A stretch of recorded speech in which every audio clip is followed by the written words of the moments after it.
I'm following up on a brief discussion we had in class regarding units. And just as a reminder, what is physics about? It's about trying to understand the basic quantities of the world and describing them in such a way that we can understand the interactions between matter and energy. So that's what we're looking for. So what have we found useful so far? We found this quantity length, which we measure in meters, time, which we measure in seconds, mass, which we measure in kilograms. We have found those all to be useful. And now we discovered this other one, charge, which we measure in coulombs. So now we have a new basic unit. And just as a reminder, these are the only three basic units we started with. Mass, time,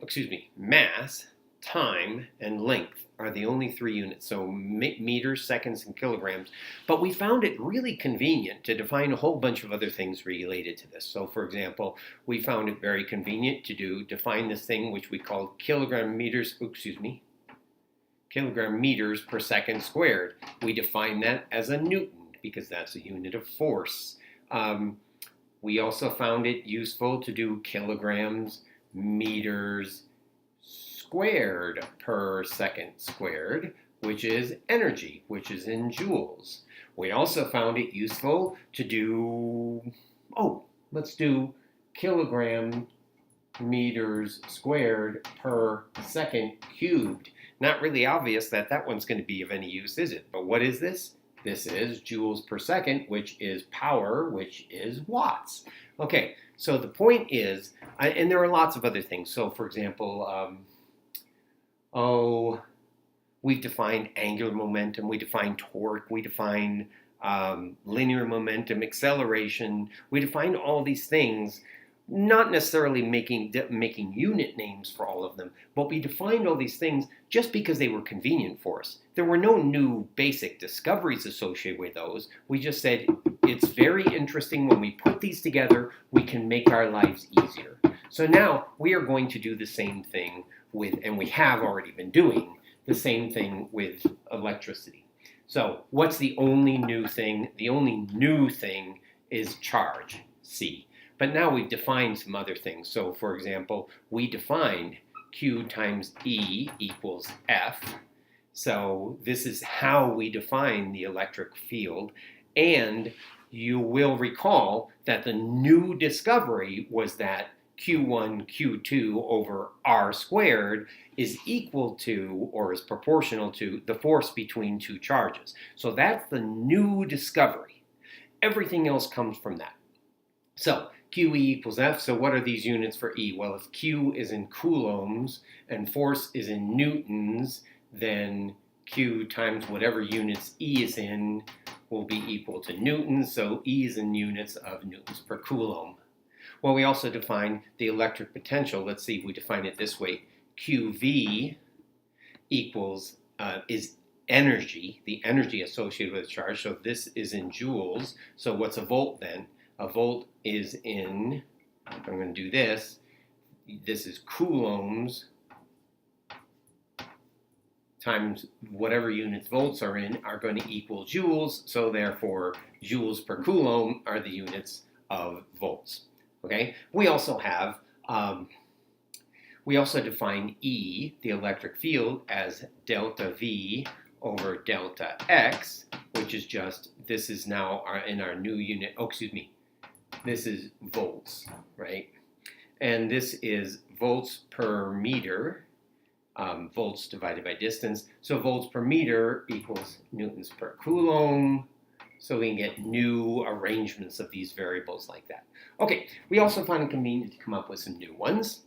There are some other quantities that, especially now that we're moving into looking at circuits, we have other quantities that we will find very convenient. So what are some of those quantities? Well, so far what we have worked with are, I'm using a new pen, and not only is it hard to erase, but the solvent in it is really stinky.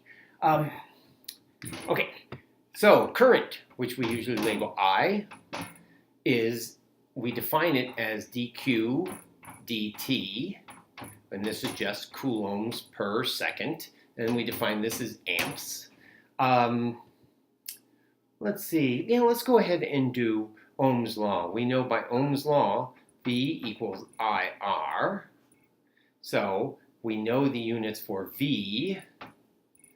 We know the units for I. Let's see, V was in joules per coulomb, and I is in coulombs per second.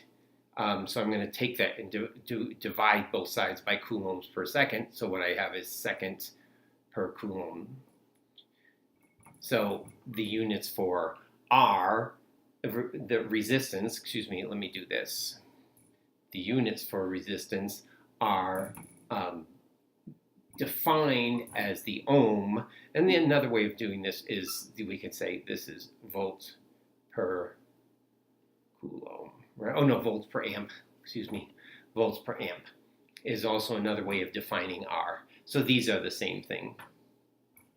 Okay, now let's look at a couple more.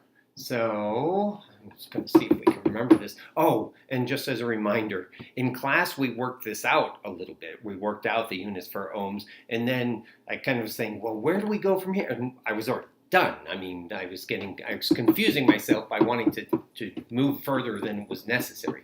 So we did define this in class. We did work it out.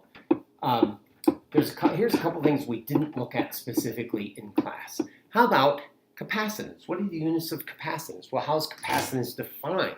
Capacitance is defined as charge per volt.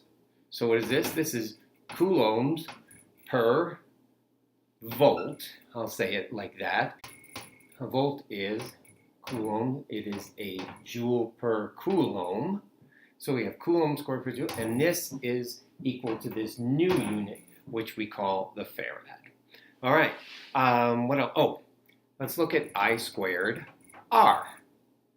So I squared, I is coulombs per second squared. R, let's see if I can remember this. Should be joules second per coulomb squared, if I'm remembering correctly. And what does that end up with? Well, coulomb squared cancels coulomb squared. The second here cancels one of the seconds, so that gets rid of that squared. So we have joules per second is equal to I squared R. Well, does that make sense? What is joules per second? This is watts, which is a unit of power. And what did we discover? We discovered that I squared R is the power that's used up in what's occurring, goes through a resistor.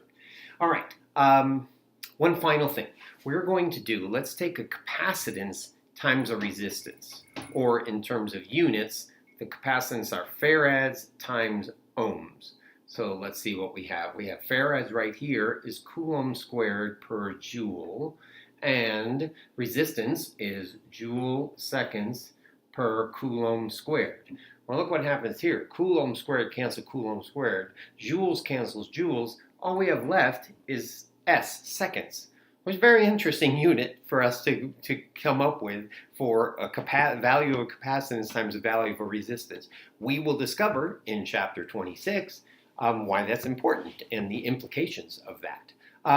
But the basic point here is that all of these things that we're just defining them to be convenient, because for some reason it becomes easier for us to deal with problems when we have these new units to deal with. So just wanted you not to be confused by all this. Just remember, it all comes back to Coulomb's law is really what it comes down to. We have a couple other little things in there too, but that's that.